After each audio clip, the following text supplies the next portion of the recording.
ជេងតាមដានរឿង One Piece បន្តទៀតកាលពីវីដេអូមុនខ្ញុំភ្លេចនិយាយមួយចំណុចគឺនៅមុនពេលដែលក្រុម Luffy អាចចាក់ចេញពី Whole Cake Island បានមានទូករបស់ Big Mom ជាច្រើនគ្រឿងទៀតបាទជំរាបសួរអ្នកទាំងអស់គ្នាពេលនេះសូមជេងតាមដានរឿង One Piece បន្តទៀតកាលពីវីដេអូមុនខ្ញុំភ្លេចនិយាយមួយចំណុចគឺនៅមុនពេលដែលក្រុម Luffy អាចចាក់ចេញពី Whole Cake Island បានមានទូករបស់ Big Mom ជាច្រើនគ្រឿងទៀតបានមកឡោមព័ទ្ធពួកគេហើយអ្នកដែលបានជួយវាយរំដោះពួកគេចេញពីការឡោមព័ទ្ធគឺក្រុម Sun Pirate ដែលជា Fishman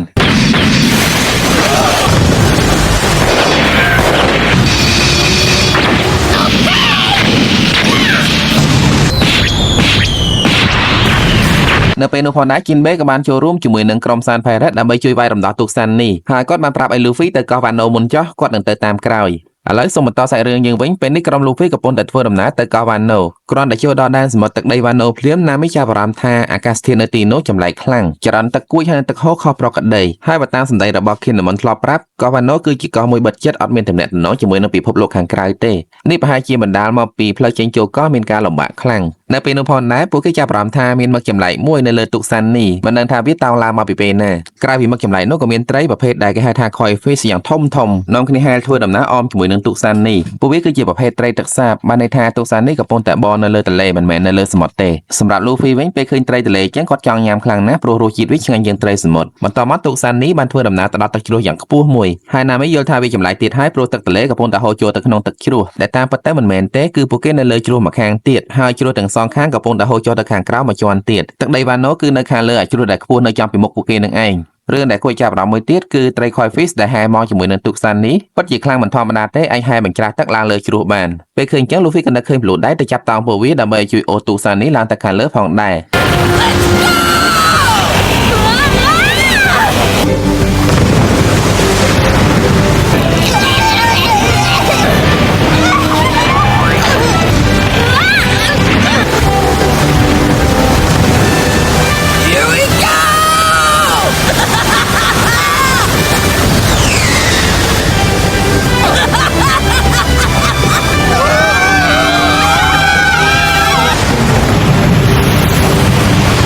បន្ទាប់ពីបានឡើងទៅដល់លើជ្រោះពួកគេរំភើបចិត្តណាស់ពេលឃើញទឹកដី Wano នៅចំពីមុខរបស់ពួកគេប៉ុន្តែរវល់តែមើលឡើងលើភ្លេចមើលក្រោមទូកសាន់នេះបានធ្លាក់ចូលទៅក្នុងលងទឹកគួចយ៉ាងធំមួយចរន្តទឹកគួចនោះខ្លាំងសម្បើមណាស់ប្រកមិនអាចបញ្ជាទូកសាន់នេះគេចេញពីវាបានទេគេមិនបានបង្ហាញទេថាមានអីកើតឡើងបន្ទាប់ពីនោះគ្រាន់តែក្រោយមកគេឃើញថាទូកសាន់នេះហើយនិង Luffy ត្រូវបានរលកវាយទៅនៅលើឆ្នេរបន្ទាប់ពីត្រូវបានក្តាមគេចំអកឲ្យភ្ញាក់ដឹងខ្លួនវិញ Luffy ធូរចិត្តបន្តិចពេលដឹងថាមុខចម្បាំងរបស់គាត់អត់បាត់ទៅណាបន្ទាប់មក Luffy ឆ្ងល់ថាមិត្តភក្តិគាត់បាត់ទៅណាអស់ហើយគាត់ក៏អង្គុយគិតថាមុននឹងមានរឿងអីកើតឡើងខ្លះនៅពេលនោះស្រាប់តែគាត់ឮសំឡេងក្តងក្តាំងចេញពីក្នុងព្រៃនៅក្បែរនោះបន្តិចក្រោយមកក៏មានសត្វអីមិនដឹងទេខ្ទាតចេញពីក្នុងព្រៃមកបុកជាមួយនឹងទូកសាន់នេះ Luffy មើលយល់ទេថានោះគឺជាសត្វអីចេះព្រុសដូចឆ្កែតែរៀនដូចសត្វតោក្រោយមកទៀតក៏មានស្វាបាបួនធំមួយក្បាលកាន់ដើរសាមរ៉ៃដើរចេញពីក្នុងព្រៃទៅប្រយុទ្ធជាមួយនឹងឆ្កែរាជសីនៅពេលនោះ Luffy ក៏នៅក្បែរនឹងផងដែរប៉ុន្តែគាត់មិនខ្វល់ជាមួយនឹងពួកវាទេគាត់នៅតែព្យាយាមរកនឹករឿងរ៉ាវដែលបានកើតឡើងមុនពេលដែលគាត់មកដល់កន្លែងនឹងហើយនៅទីបំផុតគាត់នឹកឃើញហើយគឺសានជីបានជួយគ្នារបស់គាត់លោតចេញពីទូកសាន់នេះចំណែកគាត់នៅចាំជួយទូកសាន់នេះប៉ុន្តែមកបានលោតមកតោងគាត់ហើយធ្លាក់ចូលទៅក្នុងទឹកទាំងអស់គ្នាត្រឡប់មកបច្ចុប្បន្នវិញមិនដឹងថាជនពាលមកពីណាទេសុកក៏បានលួចបាញ់ Luffy ពីចម្ងាយហើយបន្ទាប់ពី Luffy បានគេចរួចគាត់ក៏បដៅពួកជនពាលទាំងនោះឲ្យស្គាល់ថ្នាំខ្លាំងម្ដង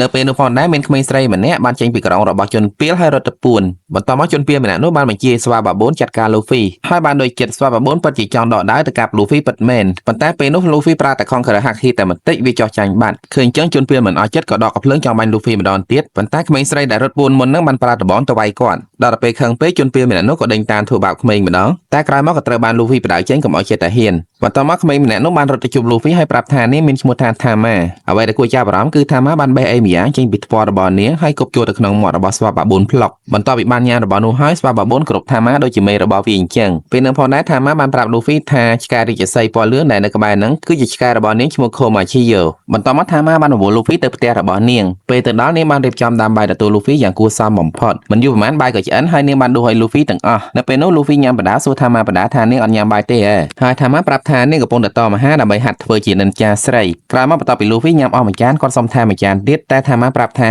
នាងអស់អង្គហើយ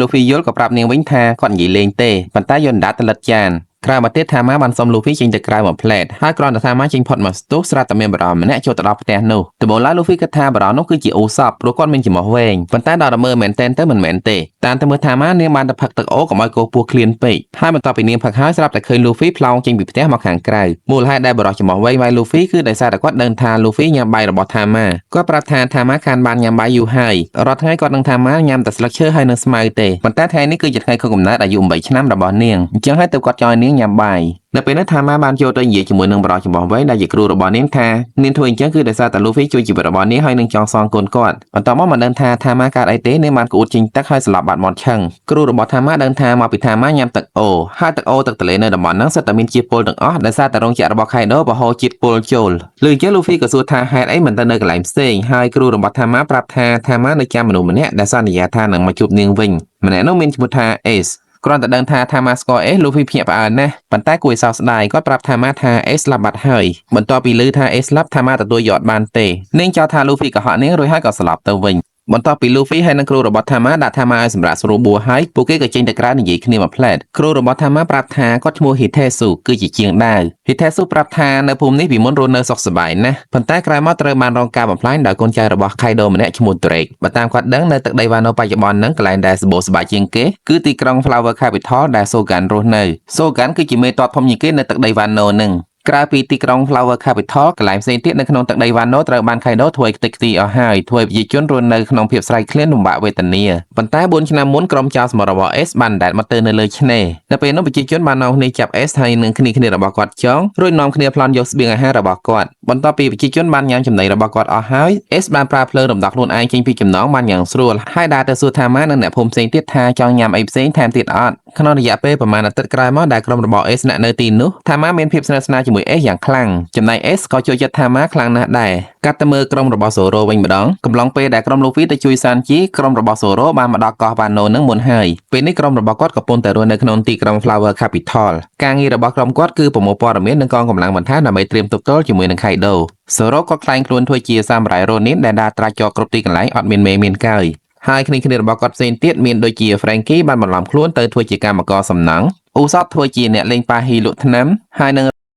រ៉ូប៊ីនធ្វើជានារីរបាំកាត់ទៅមើលសូរ៉ូនៅយប់មួយបន្ទាប់ពីញ៉ាំអីរួចគាត់បានដើរទៅរកកន្លែងសម្រាកនៅតាមផ្លូវគាត់បានឃើញអំពើឃាតកម្មមួយដែលនៅពេលនោះឃាតករបានសម្លាប់ម្ដងម្នាក់ហើយព្យាយាមរត់គេចឃើញអញ្ចឹងសូរ៉ូក៏ហៅឃាតករឈប់ដើម្បីនិយាយគ្នាសិនប៉ុន្តែពួកគេមិនទាន់បានប៉ះគ្នាផងស្រាប់តែប្រជាជនទៅដល់ហើយចោទថាសូរ៉ូគឺជាឃាតករដោយសារតែឃាតករពិតប្រាកដបានរត់បាត់ហើយនៅពេលនោះសូរ៉ូក៏ចង់តដៃជាមួយនឹងក្រុមប្រជាជនដែរប៉ុន្តែគិនមិនធ្លាប់ប្រាប់ថាត្រូវតែលាក់អត្តសញ្ញាណកុំឲ្យគេដឹងដល់ពេលអញ្ចឹងសូរ៉ូក៏ព្រមឲ្យប្រជាជនចាប់តាមស្រួលនៅថ្ងៃបន្ទាប់គេបានយកគាត់ទៅកាត់ទោសហើយទោសកំហុសរបស់គាត់គេឲ្យគាត់វះពោះខ្លួនឯងសម្រាប់ខ្លួនអ្នកដែលកាត់ទោសសូរ៉ូស្គាល់ដាវស៊ូស៊ុយរបស់សូរ៉ូច្បាស់ណាស់គាត់ដឹងថាកាលពី23ឆ្នាំមុនដាវនឹងគឺជារបស់សាមរ៉ៃដ៏ល្បីឈ្មោះម្នាក់ឈ្មោះរីយូម៉ាហើយគាត់ចោទថាសូរ៉ូទៅគាស់ភ្នូររីយូម៉ាលួចដាវនឹងយកមកគាត់សង្ឃឹមថាក្រោយពីសូរ៉ូស្លាប់បាត់ទៅដាវនឹងគឺជារបស់គាត់បន្ទាប់មកគឺដល់ពេលវេលាដែលគេឲ្យសូរ៉ូត្រូវវះពោះខ្លួនឯងសម្រាប់ខ្លួនការសម្រាប់ខ្លួនបែបហ្នឹងក្រុមសាមរ៉ៃគេហៅថាសេភូគូបើសិនជាអ្នកទោសហ៊ានសម្រាប់ខ្លួនឯងបែបហ្នឹងយ៉ាងហើយណាក៏នៅសល់គេឈ្មោះថាជាអ្នកក្លាហានដែរប៉ុន្តែសូរ៉ូមិនទៅភ្លើសម្រាប់ខ្លួនឯងទេព្រោះគាត់មើលដឹងថាអ្នកដែលកាត់ក្តីគាត់នឹងហើយជាឃាតករការប្រយុទ្ធមិញតាមពិតទៅអ្នកកាត់ក្តីនោះមានដាវពិសេសរបស់គាត់មួយដែលគាត់ជឿថាតតប៉ះជាមួយនឹងឈាមមនុស្សទើបមានបារមីអញ្ចឹងហើយទើបគាត់ប្រើដាវរបស់គាត់ដើរសម្រាប់ជន់ស្លូតត្រង់អស់ជាច្រើនអ្នកហើយបន្ទាប់ពីចាត់ការឃាតករដែលកាត់ក្តីគាត់រួចសូរ៉ូក៏បានចាត់ការក្រុមសាមរ៉ៃកំហុសដែលមានវត្តមាននៅទីនោះចោលទាំងអស់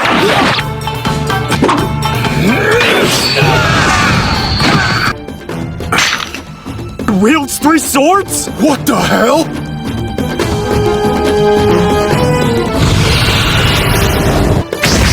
What's he doing? Tatsumaki!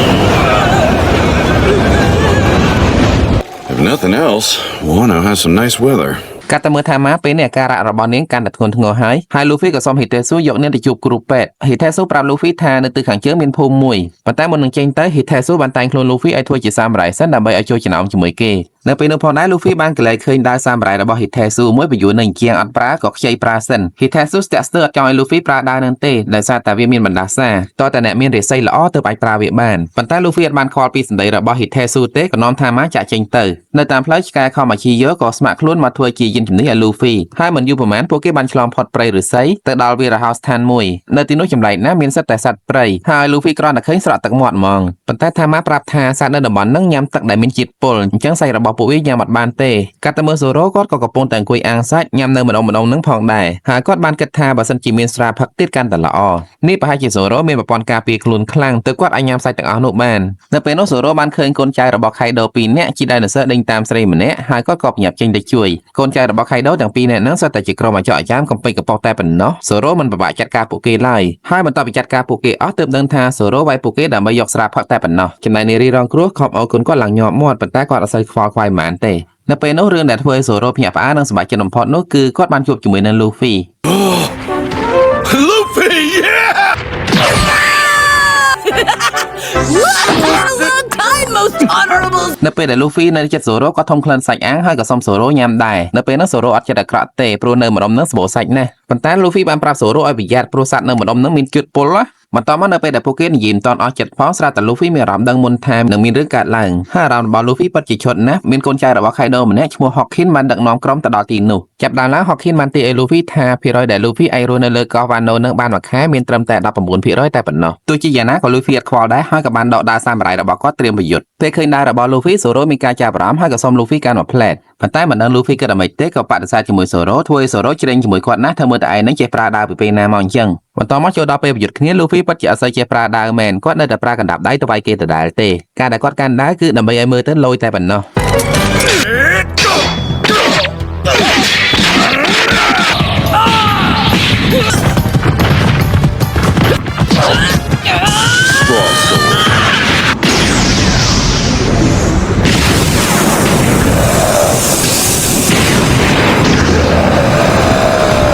អ្វីដែល Luffy ចាប់អារម្មណ៍នៅពេលនោះគឺ Hawkins មានដាវពិសេសណាស់អាចប្រលូតអីវែងបានចំណែក Zoro មើលឃើញប្លោះក៏វត្តមកភៀវដាវវះចំមុខរបស់ Hawkins ពេញទំហឹងប៉ុន្តែ Hawkins អត់បានស្លាប់ទេព្រោះសមត្ថភាព Devil Fruit របស់គាត់អនុញ្ញាតឲ្យគាត់ផ្ទេររបួសទៅកូនចៅរបស់គាត់ជំនួសហើយនៅពេលដែលគាត់ត្រូវរបួសដល់ជីវិតម្ដងគាត់បាត់កូនក្រដែលជាមនុស្សចម្បាំងរបស់គាត់អស់មួយមនុស្សចម្បាំងមួយលេងជាមួយនឹងជីវិតរបស់កូនចៅគាត់ម្នាក់ហើយសរុបទៅ Hawkins អាចផ្ទុកមនុស្សចម្បាំងបាន10នាក់បន្ទាប់មក Hawkins បានបបួល Luffy លេងបៀចាក់ប៉ុកក្តាំងប៉ុន្តែមុននឹងលេងគាត់បានជប់បិសាចចម្បាំងមួយយ៉ាងធំចេញពីដាវរបស់គាត់បន្តមកទៀត Hawkins បានហូតបៀមួយស្លឹកចេញមកមើលហើយឃើញថាវាគឺជាបៀសយឲ្យតែប៉ះត្រូវស្លឹកហ្នឹងគឺ Hawkins ត្រូវបាត់ជីវិតអស់មួយ Hawkins ច្បាស់ថាបៀមួយស្លឹកទៀតដែលគាត់ហូតច្បាស់ជាបៀហេងប៉ុន្តែ Hawkins មិនទាន់បានហូតបៀមួយស្លឹកទៀតផងស្រាប់តែឆ្កែខូម៉ាឈីយ៉ូបានមកប៉ម Luffy ហើយនិង Zoro រត់ចេញទៅក្រោយមកទើប Luffy ដឹងថាមូលហេតុដែលខូម៉ាឈីយ៉ូធ្វើអញ្ចឹងគឺដោយសារថា